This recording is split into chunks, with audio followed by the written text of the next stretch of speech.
সংস্কার সহ সব প্রস্তুতি শেষ হলে রোজার আগে নির্বাচন হতে পারে। ডিসেম্বরের মধ্যে সব ধরনের প্রস্তুতি নিতে প্রধান উপদেষ্টার নির্দেশ। ভাষা অডিও যাচাই আন্দোলন ঠেকাতে সরাসরি গুলি চালানোর নির্দেশ দিয়েছিলেন শেখ হাসিনা। বিবিসির প্রতিবেদন, বিচার প্রক্রিয়ার স্বচ্ছতা বাড়বে বলছে ট্রাইব্যুনাল। গণহত্যার জন্য শেখ হাসিনার পাশাপাশি আওয়ামী লীগেরও বিচার হওয়া উচিত, মন্তব্য মির্জা ফখরুলের। ফেব্রুয়ারিতে নির্বাচন শুধু বিএনপির নয়, জনগণের দাবি। গণহত্যাকারীকে আশ্রয় দেওয়ার দায় নিতে হবে ভারতকে, আধিপত্যবাদ আর মেনে নেবে না তরুণরা, এনসিপি নেতাদের হুঁশিয়ারি। টানা বৃষ্টিতে রাজধানীতে জনদুর্ভোগ চরমে। ফেনীতে বাঁধ ভেঙে ৩০ গ্রাম প্লাবিত, খাগড়াছড়িতে পাহাড় ধসের শঙ্কায় আশ্রয় কেন্দ্রে ছুটছে মানুষ। দেখছিলেন ক্রাউন সিমেন্ট সংবাদ শিরোনাম। এবারে বিস্তারিত। জাতীয় নির্বাচন অনুষ্ঠানের জন্য আগামী ডিসেম্বরের মধ্যে সব প্রস্তুতি সম্পন্ন করার নির্দেশ দিয়েছেন প্রধান উপদেষ্টা ডক্টর মোহাম্মদ ইউনূস। সংস্কার সহ সবকিছু ঠিক থাকলে আগামী বছর রোজার আগে ফেব্রুয়ারি মাসে নির্বাচন অনুষ্ঠিত হতে পারে। নির্বাচন নিয়ে সংবাদ সম্মেলনে প্রধান উপদেষ্টার প্রেস সচিব শফিকুল আলম এসব তথ্য জানান। 18 থেকে 33 বছর বয়সীদের জন্য আলাদা ভোটার তালিকা এবং আলাদা ভোট কেন্দ্র করার বিষয়টিও খতিয়ে দেখার নির্দেশ দিয়েছেন প্রধান উপদেষ্টা। রিপোর্ট করছেন ইমরুল কায়েস। আগামী জাতীয় নির্বাচনকে সামনে রেখে স্বরাষ্ট্র মন্ত্রণালয় ও আইন শৃঙ্খলায় নিয়োজিত বিভিন্ন বাহিনীর সাথে বৈঠক করেন প্রধান উপদেষ্টা ডক্টর মোহাম্মদ ইউনূস। বৈঠকে স্বরাষ্ট্র উপদেষ্টা, সচিব ও বিভিন্ন বাহিনীর প্রধান অংশ নেন। এ বৈঠক নিয়ে বুধবার রাতে ফরেন সার্ভিস একাডেমিতে সংবাদ সম্মেলন করেন প্রধান উপদেষ্টার প্রেস সচিব। তিনি জানান, বৈঠকে প্রধান উপদেষ্টা নির্বাচন সামনে রেখে আগামী মাসগুলো থেকে আইন শৃঙ্খলা বাহিনীকে কঠোর হবার নির্দেশ দিয়েছেন। একই সাথে ভোট গ্রহণের সব প্রস্তুতি চলতি বছরই সম্পন্ন করার নির্দেশ দিয়েছেন তিনি। জাতির উদ্দেশ্যে ভোটে জানিয়েছিলেন যে এপ্রিলের প্রথমার্ধে ইলেকশন হবে। পরবর্তীতে আমরা আরও জানিয়েছি যে যদি প্রস্তুতি সম্পূর্ণ হয়, সংস্কার হয়ে যায়, তাহলে সেটা রোজার আগেই ইলেকশন হতে পারে। আইন শৃঙ্খলা বিষয়ক যত প্রস্তুতি নির্বাচনকে ঘিরে, সব প্রস্তুতি উনি নিতে বলেছেন বাই ডিসেম্বর। নির্বাচনকে সামনে রেখে আইন শৃঙ্খলা পরিস্থিতি যাতে ডিটোরিয়েট করে সেই বিষয়ে অনেক পায়তারা থাকে। তো উনি আজকে নির্দেশ দিয়েছেন যে আইন শৃঙ্খলা বাহিনী যাতে কঠোরভাবে আইন প্রয়োগ করে এই আগামী মাসগুলোতে। 16,000 ঝুঁকিপূর্ণ সহ সকল কেন্দ্রে যাতে শান্তিপূর্ণভাবে ভোট গ্রহণ করা যায় সেজন্য নির্বাচনী কাজে নিয়োজিতদের উপযুক্ত প্রশিক্ষণ দেওয়ার নির্দেশও দিয়েছেন প্রধান উপদেষ্টা। 8 লক্ষর মতো আইন শৃঙ্খলা বাহিনীর মেম্বাররা ইলেকশন ডিউটিতে থাকবেন। উনি নির্দেশ দিয়েছেন যে এই পুরো 8 লক্ষই যাতে এই ইলেকশনটা কিভাবে হবে আর শান্তিপূর্ণভাবে ইলেকশনটা যাতে হয় সেটার প্রশিক্ষণ তাদেরকে ইনশিওর করার কথা বলেছেন। 18 থেকে 33 বছর বয়সীদের যাতে পৃথক একটা ভোটার তালিকা করা যায় সেটা একটু খতিয়ে দেখার জন্য বলেছেন, এবং তাদের জন্য যাতে আলাদা ভোটিং বুথ রাখা হয় নির্বাচনী কেন্দ্রগুলোকে। প্রেস সচিব জানান, বিগত নির্বাচনে অনিয়মে জড়িতদের আগামীতে কোনো নির্বাচনী দায়িত্ব না দেওয়ার নির্দেশ দিয়েছেন প্রধান উপদেষ্টা। নারী ভোটারদের জন্য আলাদা ব্যবস্থা নেওয়ার পরামর্শ দিয়েছেন তিনি। ইমরুল কায়েস, বাংলা ভিশন, ঢাকা। জুলাই আন্দোলনে নির্বিচারে গুলির নির্দেশ দিয়েছিলেন শেখ হাসিনা, এমন একটি অডিও প্রকাশ পায় চলতি বছরের মার্চ মাসে। তদন্ত করে এই ঘটনার সত্যতা পেয়েছে ব্রিটিশ সংবাদ মাধ্যম বিবিসির অনুসন্ধানী দল। সে সময় আন্দোলনকারীদের ওপর প্রাণঘাতী অস্ত্র ও গুলি চালাতে নিরাপত্তা বাহিনীকে আদেশ দেন ক্ষমতাচ্যুত সাবেক প্রধানমন্ত্রী শেখ হাসিনা। চন্দ্রিকা মজুমদারের ডেস্ক রিপোর্টে বিস্তারিত। 2024-এর জুলাই অভ্যুত্থানে শিক্ষার্থীরা যখন এক দফা নিয়ে রাস্তায় নামে, তখন ছাত্রদের দমাতে তাদের ওপর নির্বিচারে গুলি চালায় পুলিশ। এতে প্রাণ হারিয়েছে অগণিত সাধারণ শিক্ষার্থী ও সাধারণ মানুষ। আর এই গুলির নির্দেশ যে খোদ শেখ হাসিনাই দিয়েছিলেন তারই প্রমাণ এবার উঠে এসেছে বিবিসির পাতায়। সংবাদ মাধ্যমটির এক অনুসন্ধানী প্রতিবেদনে উঠে এসেছে শেখ হাসিনার নির্মমতা। এর প্রমাণস্বরূপ প্রায় 36 মিনিটের একটি প্রতিবেদন প্রকাশ করেছে ব্রিটিশ এই গণমাধ্যমের অনুসন্ধানী টিম বিবিসি আই। শিক্ষার্থীদের আহ্বানে সে সময় সাড়া দিয়েছিল সাধারণ জনগণ। উপায় না পেয়ে নিজের গদি ঠেকাতে ফোন কলে ছাত্রদের ওপর এলোপাতাড়ি গুলি চালানোর নির্দেশ দিয়েছিলেন সাবেক প্রধানমন্ত্রী। সে সময়ের এই ফোন আলাপ যাচাই বাছাই করে দেখেছে বিবিসির অনুসন্ধানী টিম, যেখানে সাবেক প্রধানমন্ত্রীকে বলতে শোনা যায়, যেখানেই আন্দোলনকারীদের পাওয়া যাবে সেখানেই যেন তাদের গুলি করা হয়।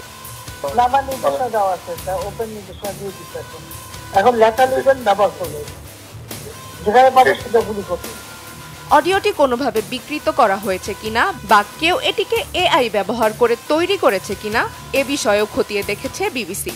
তবে ব্রিটিশ ফরেনসিক অডিও বিশেষজ্ঞ দল ইয়ারশট আর বাংলাদেশের সিআইডি ফোনালাপটি পরীক্ষা করে অবিকৃত ও বিশ্বাসযোগ্য বলে নিশ্চিত করেছে। ধারণা করা হচ্ছে ফোনালাপটি বাংলাদেশ সরকারের জাতীয় টেলিযোগাযোগ পর্যবেক্ষণ কেন্দ্র NTMC রেকর্ড করছিল। সবগুলোকে আরেস্ট করতে বলছিল আপনি, মানে সবাইকে বলা হচ্ছে যে যেখান থেকে কথা পারবো ধরে ফেলবো। 5 আগস্ট শেখ হাসিনা দেশ ত্যাগ করার পরেও বিকেলে যাত্রাবাড়ি থানার সামনে 30 মিনিটের বেশি সময় ধরে হত্যাকাণ্ড চালানো হয়। সেদিন বিকেলে পুলিশের নির্বিচার গুলির ঘটনার পর তখন যাত্রাবাড়িতে 30 জনের মৃত্যুর কথা বলা হয়। তবে নিহত ব্যক্তিদের পরিবারের সাক্ষাৎকার, হাসপাতালের নথি ও সামাজিক যোগাযোগের বিভিন্ন পোস্টের সত্যতা যাচাই করে বিবিসি জানিয়েছে, সেদিন যাত্রাবাড়িতে 50 জনেরও বেশি মানুষকে হত্যা করা হয়। আন্দোলনকারীদের ওপর নির্বিচার গুলি ও হত্যাকাণ্ডের বিষয়ে বক্তব্য জানতে বাংলাদেশ পুলিশের সঙ্গে যোগাযোগ করা হলে একজন মুখপাত্র বিষয়টি স্বীকার করেন। জুলাই গণঅভ্যুত্থানের সময় এ ধরনের ঘটনায় তৎকালীন পুলিশ বাহিনীর কিছু সদস্য অতিরিক্ত বল প্রয়োগে লিপ্ত হয়েছিলেন এবং আন্দোলনকারীদের নিয়ন্ত্রণে অপেশাদার আচরণ করেছিলেন বলে তিনি বিবিসিকে জানিয়েছেন। বিবিসির দাবি, শেখ হাসিনার পাশাপাশি সাবেক পুলিশ কর্মকর্তারাও হত্যাকাণ্ডের সাথে জড়িত। এরই মধ্যে আন্তর্জাতিক অপরাধ ট্রাইব্যুনাল মোট 203 জনকে অভিযুক্ত করেছে, যাদের মধ্যে 73 জন পুলিশ হেফাজতে রয়েছে। Chandrika Majumdar, Bangla vision, news desk. এদিকে বিবিসিআই প্রকাশিত অনুসন্ধানে উঠে আসা তথ্য বিচার প্রক্রিয়া স্বচ্ছতা বাড়াবে এবং এটি ডকুমেন্ট আকারেও ট্রাইব্যুনালে উপস্থাপন করা যাবে বলে জানিয়েছেন আন্তর্জাতিক অপরাধ ট্রাইব্যুনালের prosecutor Gazi MH Tamim. Prosecution জানায়, দেশীয় গোয়েন্দা সংস্থা সিআইডিও এই অডিও কলের ফরেনসিক টেস্ট করে শেখ হাসিনার গুলির নির্দেশনার সত্যতা পেয়েছে। বিবিসিআইয়ের যাচাই করা ওই রেকর্ডিং অনুসারে শেখ হাসিনা তার নিরাপত্তা বাহিনীগুলোকে বিক্ষোভকারীদের বিরুদ্ধে প্রাণঘাতী অস্ত্র ব্যবহার করার অনুমতি দিয়েছেন এবং যেখানেই আন্দোলনকারী দেখা যাবে সেখানেই গুলি করতে বলেছিলেন।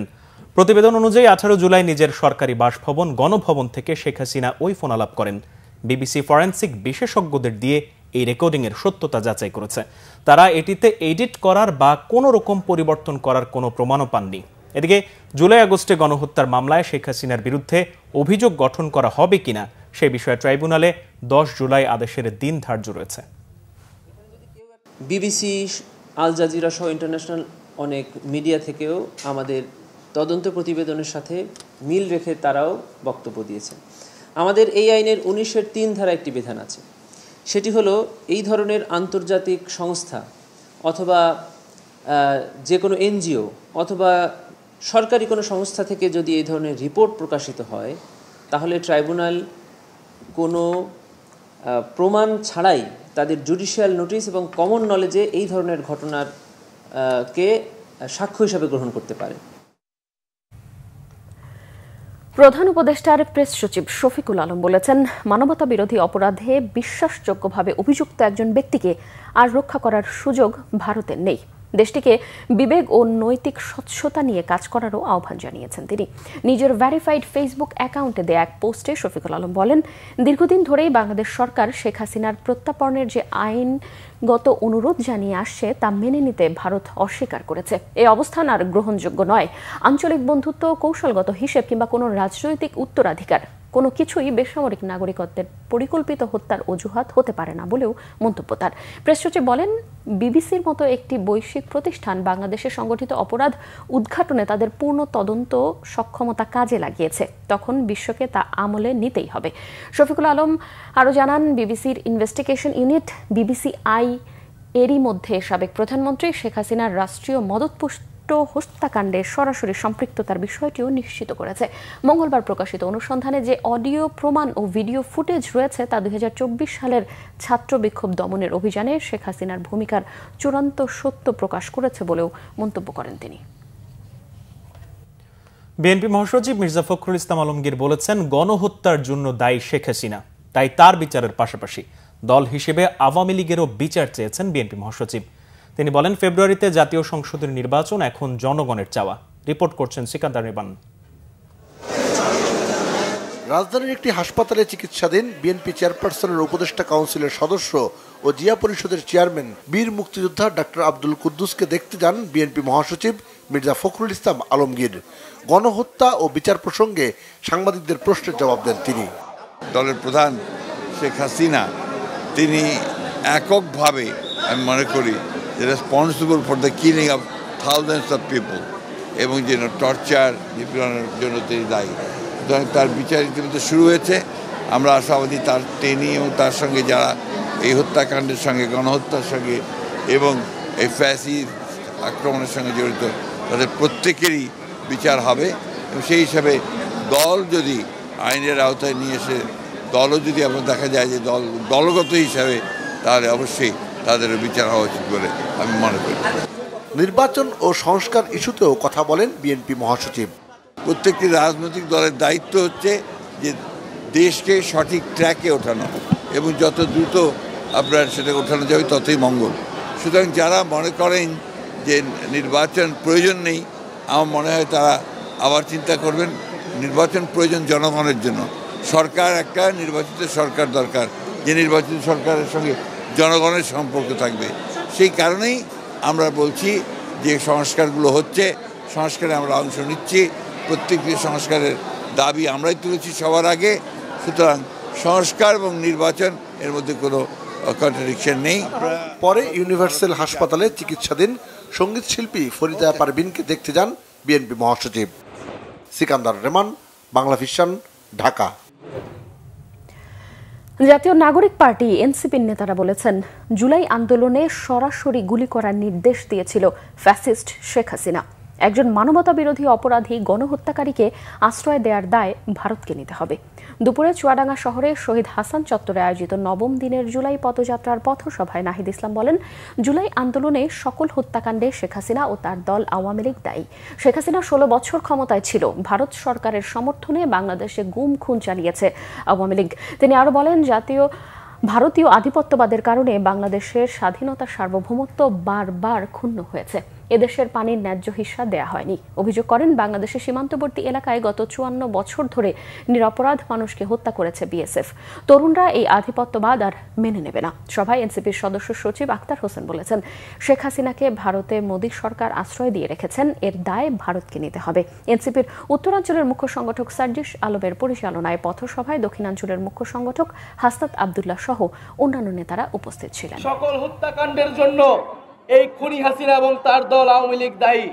ভারত সরকার গণহত্যাকারী, সন্ত্রাসী, ফ্যাসিস্ট সংগঠনের নেতা কর্মীদের নিজ দেশে আশ্রয় দিয়েছে। এই মুজিববাদী ফ্যাসিস্ট দল বাংলাদেশে থাকতে পারে না, বাংলাদেশে কোনোভাবেই আসতে পারবে না। আসতে হলে আমাদের জীবনের উপর দিয়ে আসতে হবে। এই ফ্যাসিস্ট সরকারের, যেই ফ্যাসিস্ট শেখ হাসিনা, তার অবশ্যই বিচার এবং দেশ গঠনের জন্য যে সংস্কার, সেই সংস্কারের পক্ষে আপনাদেরকে দাঁড়াতে হবে। বিচার সংস্কার এবং আমরা বলেছি একটি নতুন সংবিধান। সেই বিচার সংস্কার, নতুন সংবিধান এবং জুলাই ঘোষণাপত্রের দাবিতে আমরা রাজপথে নেমেছি। জুলাই গণ অভ্যুত্থানে কেউ হারিয়েছেন সন্তান, কেউ স্বামী, কেউ ভাই, কেউ বা বাবা মাকে। তাদের প্রতিটি মুহূর্ত কাটছে কষ্ট বেদনায়। অনেকে পরিবারের একমাত্র উপার্জনক্ষম ব্যক্তিকে হারিয়ে অসহায়। মাথার ছায়া স্বামীকে হারিয়ে দিশেহারা মুলসুমা ও আকলিমার মতো অনেকেই। মুলসুমার ছোট্ট সন্তানটির বয়স হয়নি তার বাবা বেঁচে আছেন কিনা তা বোঝার। আসমা আক্তার নুপুরের রিপোর্ট। 4 মাস বয়সী ইমা মায়ের গর্ভে থাকতেই হারায় বাবাকে। দুনিয়ার আলো দেখার পর বাবার মুখ দেখার সৌভাগ্য হয়নি এই সোনামণির। জুলাই গণ আন্দোলনে স্বামী ইমনকে হারিয়ে 2 সন্তান নিয়ে মানবেতর জীবন কাটছে 25 বছর বয়সী মুলসুমার। স্বামী হারানো শোকের ওপর অভাবের তাড়না। বাচ্চার 1 মাস বয়স হতে না হতেই সংসারের হাল ধরতে কাজ নেন গার্মেন্টসে। সামান্য টাকা বেতনে নুন আনতে পান্তা ফুরানোর মতো কোনোভাবে চলে মুলসুমার সংসার। তারা উসুলে আমার একটা সন্তান দিছে, যে তারা না ছেড়ে যাইতে পারি, যে না বলতে পারি। দুধের খরচ আছে 5,000 টাকা, ঘর ভাড়া, আবার অসুখ বিসুখ তো আছে, বুঝেন তো, অনেক কষ্ট হয়ে যায়। চাকরি করতে মন চায় না, তারপরে বাতে তুমি চাকরিটা করতে হয়। আবার এত ছোট রাখা চাকরি করাটা অনেক রিস্ক হয়েছে। 19 জুলাই যাত্রাবাড়ি কদমতলী থানার সামনে বুকের বাঁ পাশে গুলি লাগে মুলসুমার স্বামী ইমনের। পরে নেওয়া হয় ঢাকা মেডিকেলে, সেখানে তাকে মৃত ঘোষণা করা হয়। বছর পার হলেও শহীদ স্মৃতি ফাউন্ডেশন থেকে কোনো সহযোগিতা পাননি বলে আক্ষেপ পরিবারটির। চিটাগাং রোডে সাবেক কমিশনার অফিসের পাশে 20 জুলাই মাথায় গুলি লাগে সৈয়দ মোস্তফা কামাল রাজুর। 21 জুলাই মধ্যরাতে ঢাকা মেডিকেলে মৃত্যু হয় তার। জীবন মরণের সাথী স্বামীকে হারিয়ে 1 মেয়ে ও 2 ছেলেকে নিয়ে দিশেহারা শহীদ রাজুর স্ত্রী আকলিমা। ছেলে মেয়ের ভরণ পোষণ ও পড়াশোনার খরচ জোগাতে কাজ খুঁজছেন উচ্চ শিক্ষিত আকলিমা। রাত্রে আমি আল্লাহর কাছে অনেক কাটাকাটি করছি আমার হাজব্যান্ড যেন সুস্থ হয়ে যায়, কিন্তু আমার হাজব্যান্ড সুস্থ হয় নাই। সকালবেলা আমি অনেক কষ্ট করে সেই নারায়ণগঞ্জ সেই কত জায়গায় ঘুরে আমাদেরকে যাইতে দেয় না। পরে আমি পুলিশের পা পর্যন্ত দৌড়ছি রিক্সা থেকে নাইমা, পরে আমাদেরকে যাইতে দিছি। পরে আমরা আমি যাই আমার হাজব্যান্ডকে যে অবস্থা দেখছি, আমি তো ভাবছি আমার হাজব্যান্ড কি মনে হয়, আমার হাজব্যান্ড আমার সাথে কথা বলতে পারবে, আমার দিকে তাকাইতে পারবে। আমি যাইয়া দেখি যে আমার হাজব্যান্ডের খুবই খারাপ অবস্থা। প্রত্যেক দিন আমাদের দিন পার হয়, এটাই আমরা জানি, আমাদের দিন পার হয়। বাবা হত্যার বিচার চান শহীদ রাজুর মেয়ে আয়েশা।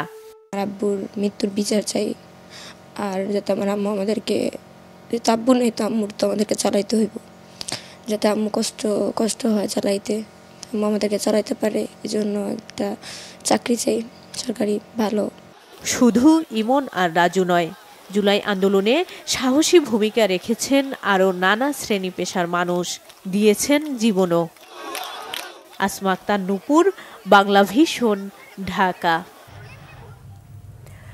ভুটানকে বাংলাদেশের সকল অবকাঠামোগত সুবিধা কাজে লাগানোর পরামর্শ দিয়েছেন প্রধান উপদেষ্টা অধ্যাপক ডক্টর মোহাম্মদ ইউনূস। এছাড়াও দ্বিপক্ষীয় সহযোগিতা সম্প্রসারণে ব্যাপক সুযোগ রয়েছে বলেও উল্লেখ করেন তিনি। বুধবার রাষ্ট্রীয় অতিথি ভবন যমুনায় ভুটানের নবনিযুক্ত রাষ্ট্রদূত দাস্য কর্মা হামো দর্জি প্রধান উপদেষ্টার সাথে সাক্ষাৎ করার সময় ডক্টর ইউনূস এসব কথা বলেন। রাষ্ট্রদূত দর্জি প্রধান উপদেষ্টাকে ভুটানের প্রধানমন্ত্রীর শুভেচ্ছা জানান। দীর্ঘদিনের ঐতিহাসিক সম্পর্ক এবং বর্তমানের চমৎকার দ্বিপক্ষীয় সম্পর্কের কথা তুলে ধরে রাষ্ট্রদূত বলেন, বাংলাদেশ সরকারের প্রকৃত কৃতজ্ঞতা প্রকাশ করেনি, বিশেষ করে চিকিৎসা, শিক্ষা এবং বাংলাদেশে একটি ভুটানি বিশেষ অর্থনৈতিক অঞ্চল প্রতিষ্ঠায় সহযোগিতার জন্য। তিনি ভুটানের বাংলাদেশের সাথে সম্পর্ক আরও গভীর করার আগ্রহের কথা জানান।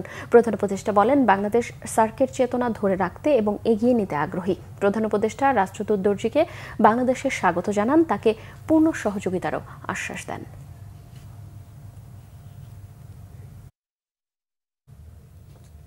দক্ষিণ পশ্চিম মৌসুমী বায়ুর প্রভাব থাকায় কাল বৃহস্পতিবারও সারা দেশে বৃষ্টির সম্ভাবনার কথা জানিয়েছে আবহাওয়া অফিস। এদিকে টানা বৃষ্টিতে রাজধানী জুড়ে নেমে এসেছে জনদুর্ভোগ। গতকালের মতো আজও সকাল থেকে থেমে থেমে কখনো গুড়ি গুড়ি কখনো ভারী বৃষ্টির কারণে ঢাকার বিভিন্ন এলাকায় জলাবদ্ধতা দেখা দিয়েছে। একই সাথে বৃষ্টির কারণে তৈরি হওয়া যানজটে চরম ভোগান্তিতে পড়েছে নগরবাসী। শুভ মাহফুজের রিপোর্ট। সাগরের সৃষ্ট লঘুচাপ ও সক্রিয় মৌসুমী বায়ুর প্রভাবে সারা দেশের মতো রাজধানীতেও টানা মাঝারি থেকে ভারী বৃষ্টি। মঙ্গলবারের মতো বুধবারও ভোর থেকে টানা বৃষ্টিতে নানা রকম ভোগান্তিতে পড়ে নগরবাসী। কর্মস্থলে পৌঁছাতে দুর্ভোগ পোহাতে হয়েছে অনেককেই। বেশি ভোগান্তিতে পড়েছেন নিম্ন আয়ের মানুষ ও শিক্ষার্থীরা। বসে থাকার সময় তো আমাকে নাই, আমরা তো বসে থাকলে তো ভাত পাবো না। দিন মজুরি ভাই, বাসায় লোকজন আছে, বউ আছে, বাচ্চা আছে, ভাই কি খাবো আমরা এখন? এই ওয়েদারের মধ্যে ক্লাস করা একটু ঝামেলা, বৃষ্টির মধ্যে ক্লাস করতে অনেক বিরক্ত লাগে। যদি ক্লাস মেনে না চলে তাহলে আমাদেরকে বিশেষভাবে ব্যবস্থা নেওয়া হবে এগুলো বলছে, এবং এটা খুবই বিরক্তজনক। টানা 2 দিনের বর্ষণে রাজধানীর বাসাবো থেকে নন্দীপাড়া সড়কের বিভিন্ন স্থানে সৃষ্টি হয়েছে জলাবদ্ধতা। এসব এলাকার মানুষের দুর্ভোগ বেড়েছে অনেক বেশি। পানি আছে মনে করেন এখান থেকে মনে করেন বাসাবো তো আছে, নন্দীপাড়া তো পুরোটা এ পর্যন্ত ভাঙ্গা। কতদিন ধরে এই অবস্থা? সামান্য একটু বৃষ্টিতে এই পানি জমে একেবারে খুবই খারাপ অবস্থা, মানুষের জনভোগান্তি যাকে বলে।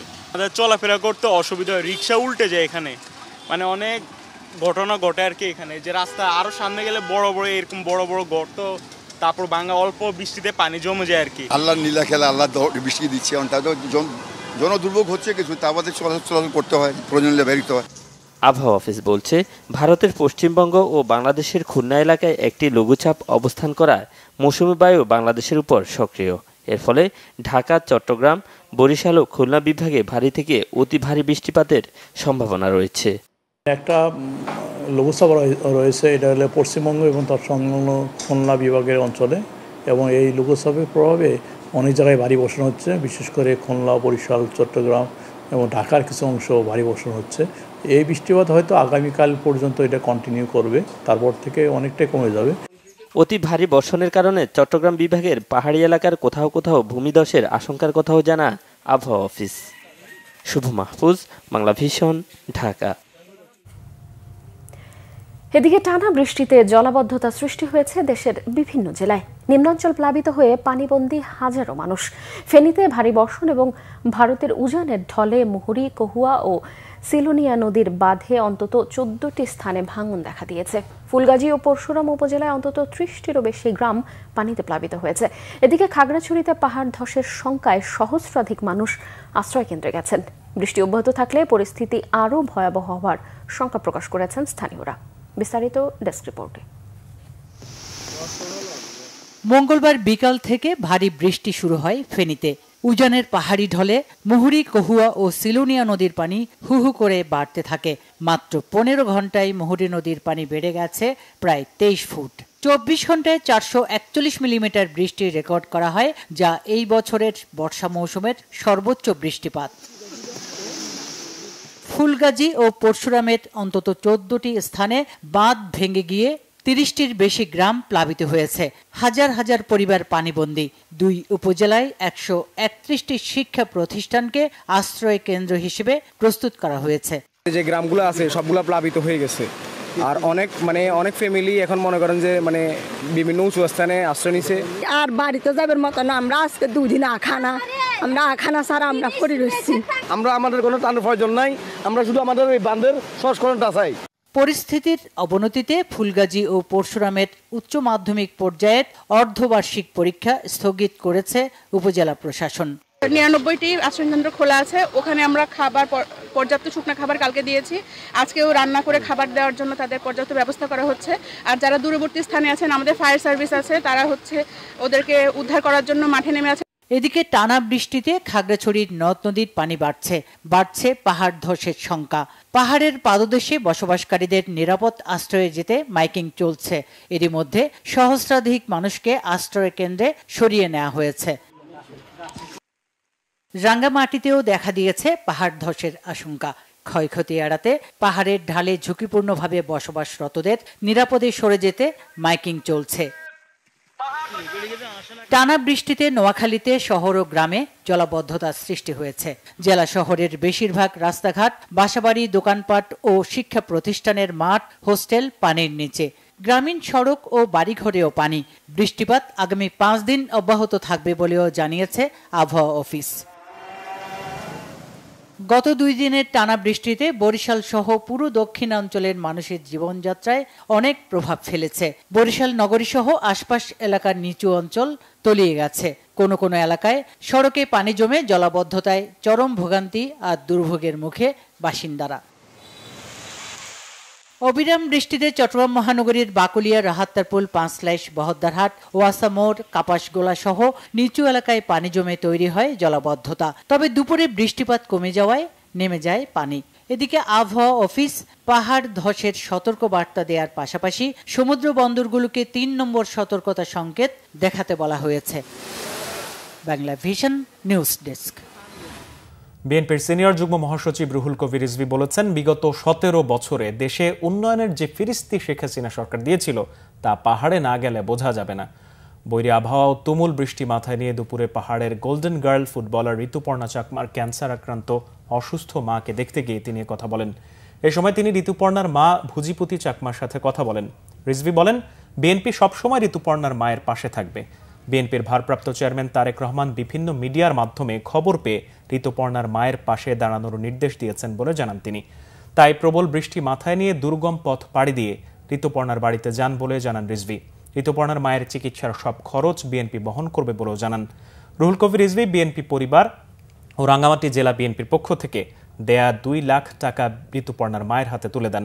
বিএনপি পরিবার ও তারেক রহমানকে ধন্যবাদ জানান ঋতুপর্ণার মা। তিনি দুরারোগ্য ক্যান্সারে আক্রান্ত হয়ে বর্তমানে চিকিৎসাধীন।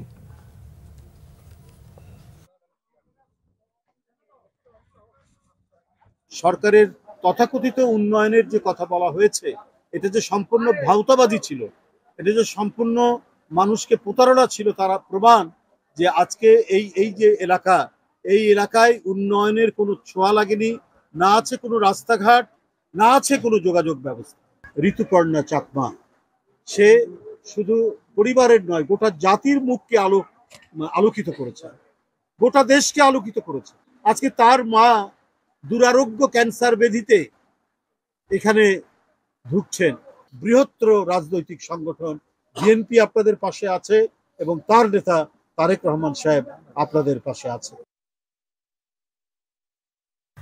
উন্নয়ন সহযোগী সংস্থার পরামর্শে নয়, দেশের স্বার্থে সংস্কার হচ্ছে জানিয়েছেন অর্থ উপদেষ্টা doctor Salehuddin Ahmed. Accounting and auditing সামিটে এই কথা জানান তিনি। দেশি বিদেশি বিনিয়োগকারীদের আস্থা বাড়াতে মানসম্মত নিরীক্ষা প্রতিবেদন তৈরির তাগিদ দেন অর্থ উপদেষ্টা। শুধু অঙ্কের হিসেব না দেখে অন্তর্দৃষ্টি দিয়ে অডিট করার পরামর্শ দিলেন উপদেষ্টা। তিনি বলেন, শুধু প্রযুক্তির ব্যবহার বাড়ালে হবে না, নিরীক্ষায় নিয়োজিতদের সৎ ও দক্ষ হতে হবে। জিয়াউল হক সবুজের রিপোর্ট। 15 বছরের বেশি সময় ধরে অনিয়ম, দুর্নীতি আর লুটপাটে ক্ষতিগ্রস্ত দেশের অর্থনীতি। মানসম্মত প্রতিবেদন তৈরি না হয় জানা যায়নি ব্যাংক ও আর্থিক খাতের আসল চিত্র। এর পেছনে দায়ী রয়েছে বিভিন্ন নিরীক্ষা প্রতিষ্ঠানের। অ্যাকাউন্টিং ও অডিটিং সামিটে ঘুরে ফিরেই উঠে এলো এসব তথ্য। অনুষ্ঠানে গভর্নর জানান, আর্থিক প্রতিবেদনের দুর্বলতা ও অডিটরদের স্বচ্ছতা জবাবদিহিতার অভাবে জানা যায়নি খেলাপি ঋণের প্রকৃত চিত্র। দুদক চেয়ারম্যানও জানান, অডিটরদের অদক্ষতায় দুর্নীতির সঠিক চিত্র উঠে আসে না।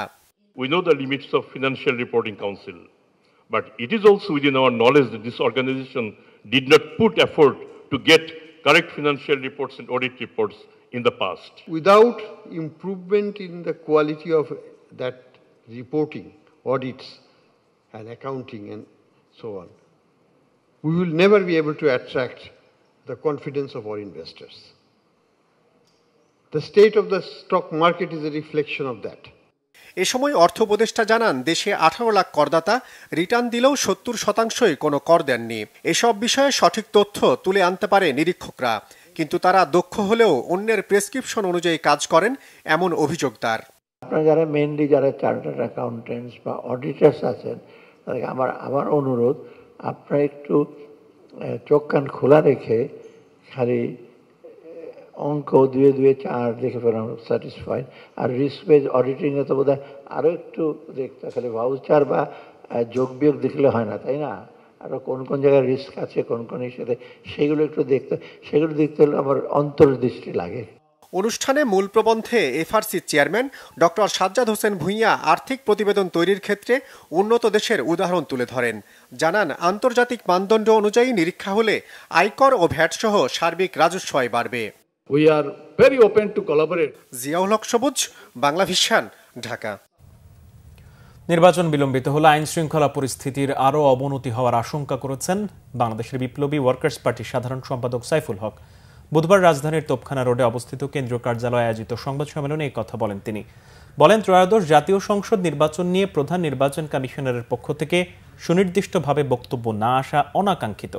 সঠিক গণতান্ত্রিক চর্চার জন্য প্রথমে সংসদের উচ্চকক্ষে সংখ্যানুপাতিক বা পিআর পদ্ধতিতে এবং পর্যায়ক্রমে নিম্নকক্ষেও এ ব্যবস্থা চালুর দাবি জানান বিপ্লবী ওয়ার্কার্স পার্টির সাধারণ সম্পাদক। সংবাদ সম্মেলনে ছাত্র জনতার গণ অভ্যুত্থানের বর্ষপূর্তিতে বিপ্লবী ওয়ার্কার্স পার্টির পক্ষ থেকে 21 দিনের কর্মসূচি ঘোষণা করা হয়। এসেছে বলে ধারণা করা যায়।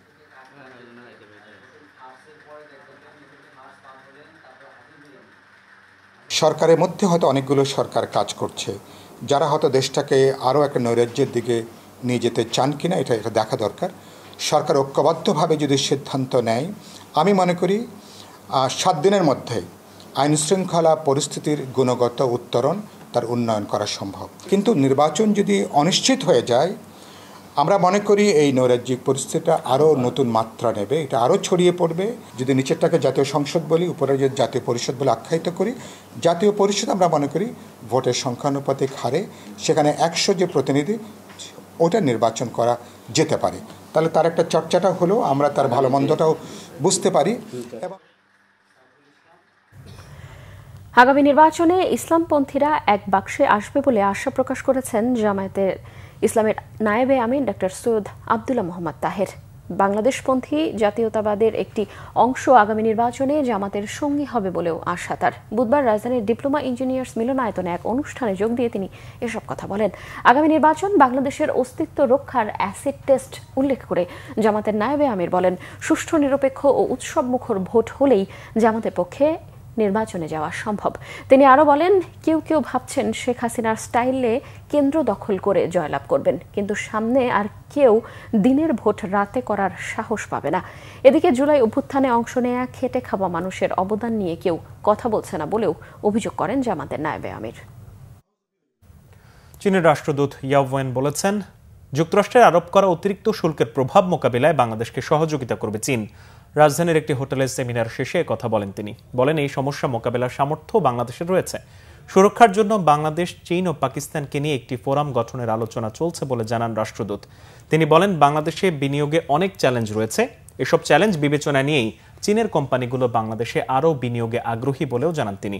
অবকাঠামো, জ্বালানি, বন্দর সহ বিভিন্ন খাতে বিনিয়োগে চ্যালেঞ্জের কথা উল্লেখ করেন ইয়াও ওয়েন। বাংলাদেশ একটি পরিবর্তনের মধ্য দিয়ে যাচ্ছে উল্লেখ করে তিনি বলেন, ডক্টর মোহাম্মদ ইউনূসের নেতৃত্বে বাংলাদেশ সামনে এগিয়ে যাচ্ছে। অনুষ্ঠানে বিনিয়োগ উন্নয়ন কর্তৃপক্ষ বিডার চেয়ারম্যান আশিক চৌধুরী সহ অন্যান্যরা বক্তব্য রাখেন। আগামীকাল থেকে রাজধানীতে শুরু হতে যাচ্ছে 3 দিন ব্যাপী প্রাণ ম্যাঙ্গো ফেস্ট। রাজধানীর ধানমন্ডির রবীন্দ্র সরোবরে এই ফেস্টে আম নিয়ে উপস্থিত থাকবেন রাজশাহী, চাঁপাইনবাবগঞ্জ ও নাটোর অঞ্চলের খামারিরা। বাড্ডায় প্রাণ গ্রুপের প্রধান কার্যালয়ে এক সংবাদ সম্মেলনে এই তথ্য জানানো হয়। বক্তব্য রাখেন প্রাণ গ্রুপের ব্যবস্থাপনা পরিচালক ইলিয়াস মৃধা। তিনি বলেন, দেশে আমের সবচেয়ে বড় ক্রেতা প্রাণ গ্রুপ। চুক্তিভিত্তিক 10,000 কৃষকের কাছ থেকে আম সংগ্রহ করে তারা। এরপর জুস ও ড্রিঙ্কস তৈরি করার পর ভোক্তাদের কাছে পৌঁছে দেয়। মেলার মাধ্যমে তাদেরকে বিভিন্ন জাতের আম প্রদর্শনের সুযোগ করে দেয়া হচ্ছে। এতে তরুণ প্রজন্মের কাছে আমের স্বাদ, ঐতিহ্য ও ইতিহাস তুলে ধরতে পারবেন তারা। এছাড়াও বক্তব্য রাখেন agricultural marketing company limited AMCL প্রাণ নির্বাহী পরিচালক মোহাম্মদ মনিরুজ্জামান। উপস্থিত ছিলেন AMCL এর head of marketing Mahmudul Hasan Jisa, assistant brand manager Omar bin Zubair এবং Pran beverage and sub assistant brand manager Tanjibul Haque Tushar. এবার আরো কিছু খবর নিয়ে একটি ডেস্ক রিপোর্ট। ঢাকা মহানগর উত্তর বিএনপির সদস্য ফোরাম নবায়ন উপলক্ষে সম্মেলন হয়েছে রাজধানীর মেরুলপাড্ডায়। সকালে এতে প্রধান অতিথি হিসেবে উপস্থিত ছিলেন ঢাকা মহানগর উত্তর বিএনপির আহ্বায়ক আমিনুল হক। প্রধান বক্তা ছিলেন হাজী মোহাম্মদ মোস্তফা জামান। বিশেষ অতিথি ছিলেন বিএনপির জাতীয় নির্বাহী কমিটির ক্ষুদ্র ঋণ বিষয়ক সম্পাদক ডক্টর M.A. কায়ুম। তিনি বলেন, নির্বাচন বানচালের অপচেষ্টা সাধারণ জনগণকে সাথে নিয়ে রুখে দিতে হবে। বিএনপির কেন্দ্রীয় ঘোষিত কর্মসূচির অংশ হিসাবে জুলাই আগস্ট গণ অভ্যুত্থানে শহীদদের আত্মার মাগফিরাত কামনায় দোয়া ও আলোচনা সভা হয়েছে সাভারে। এতে প্রধান অতিথি ছিলেন জেলা বিএনপির সাবেক যুগ্ম সম্পাদক মোহাম্মদ খোরশেদ আলম। বিশেষ অতিথি ছিলেন ঢাকা জেলা স্বেচ্ছাসেবক দলের আহ্বায়ক নাজমুল হাসান অভি।